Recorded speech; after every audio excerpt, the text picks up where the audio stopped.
the end of this video, you have a better understanding about MSR and TDSR, and if you are looking to purchase an EC, you will have a better understanding how MSR will affect your affordability in purchasing an EC. Hello everyone, this is Jaden again.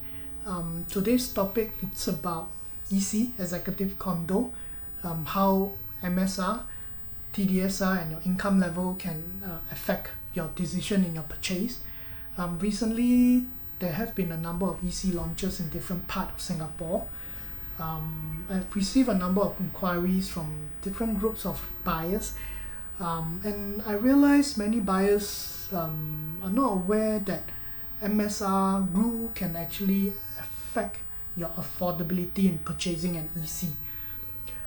So if you're considering to purchase an EC or considering between EC and a private condo, I think this video is relevant for you to explore. So let us look at the basic of MSR and TDSR first and what they are. For MSR, it stands for Mortgage Servicing Ratio, which only applies if you're buying a HDB or a executive condo. So you can only take up to 30% of your gross monthly salary. It means that your monthly housing loan repayment for your EC and HDB cannot exceed 30% of your gross income. So if your income is 10,000, your monthly installment cannot be more than $3,000. For TDSR, it stands for Total Debt Servicing Ratio. I think most people will be familiar with this. It's actually a cap of 60% of your gross salary.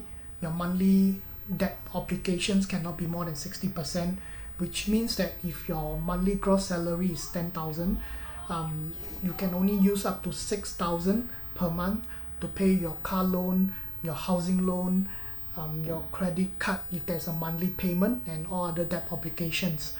So this TDSR applies to mainly private property. So let us look at MSR in more detail. For example, if you are purchasing a $1 million EC, in today's market, a $1 million EC, you can get a 3-bedroom in the 3 different EC launches in Singapore today. We'll look at more detail. Example, a 40-year-old with gross income of 10,000 to 16,000. 16,000 is actually the income ceiling for purchasing an EC. Yeah, referring to this table, at 40 years old, your loan tenure will be 25 years, and then at the maximum loan, and then the down payment required for different income level in this table. So at 10,000 income of gross income, your loan will be about 600,000, which means your down payment is 400,000 for $1 million. And then for a 11,000 income, your loan will increase to about 659k, and the down payment will reduce to about 340k. Up to about 13k onwards, you will get about 779k of loan. But in this case, because it's a $1 million purchase, the maximum loan you can take is 750k.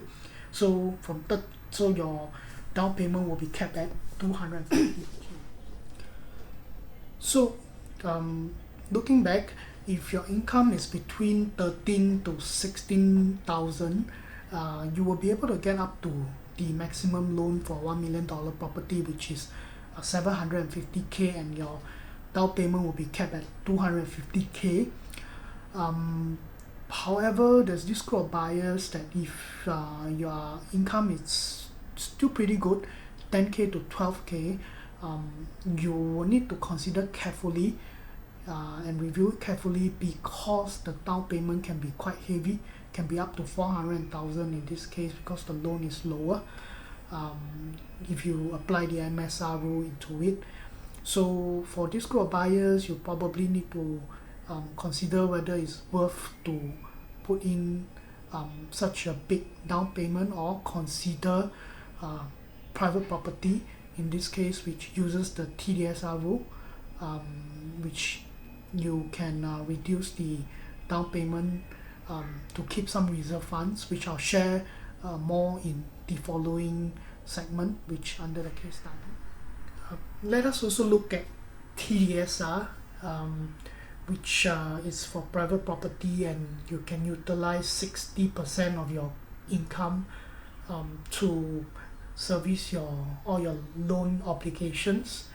So for TDSR, similar 10k gross income, your loan amount that you can attain is about 1.2 million as compared to 600,000 for MSR for EC.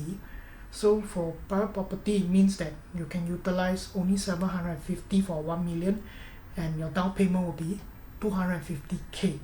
So your down payment will be lower for private property instead of EC. But let us look at specific examples by going deeper into the numbers.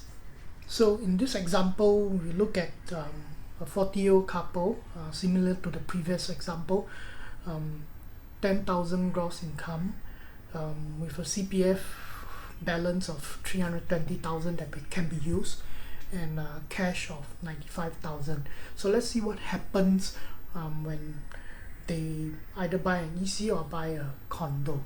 So if you look at this example, 1 million EC, your loan will be 600,000, and your down payment will be 400,000, and you also have a stamp duty to cover. So if you, for the EC, your 320,000 CPF fund and the cash will be wiped out to pay for your down payment and the stamp duty, and your monthly installment will be 2,425. This monthly installment, you can use your monthly CPF contribution to finance the monthly installment, which probably you will need to top up a few $100s in cash every month. However, after using all your funds into the down payment, you will probably not have much reserve funds left, and if any of you were to be temporarily not working, then the 2,425 will be fully financed by cash, which can be risky for some. So let us look at 1 million private condo with the same conditions, this time applying TDSR. So for $1 million, you will need to utilize only 750k loan, even though you're eligible for 1.2 million. The balance down payment will be 250k, which can be paid using a combination of your cash and your CPF fund of 330k, and then your installment will be 3035, slightly higher. However, it's the same thing. You can actually finance the monthly installment using your CPF contribution, but the main difference is that because the down payment is lower, so your CPF balance will have about 95k left, and this 95k can be used to finance the balance cash top up every month for a period of about 10 years. And if you find yourself out of work for a period of time, the balance can pay for your monthly installment of 3035 for up to 3 years. So in this case, you actually have some reserve funds left over to manage the risk moving forward.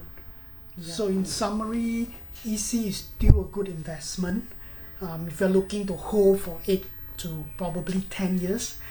However, the MSR ruling does place some restriction in terms of getting financing in terms of loan, and in this case, which is in this particular case study, a 40-year-old with a very good income of 10 to 12k, if you apply MSR rule to it, the down payment can go as high as 400,000, which in this case you need to seriously consider whether it's worthwhile to pay such a high down payment and leave no reserve funds down the road, which can be risky. Or would it be better in this situation to buy a private property.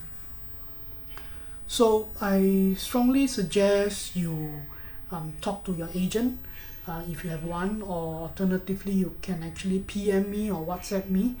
I'll be very happy to look at your situation and give you some recommendations.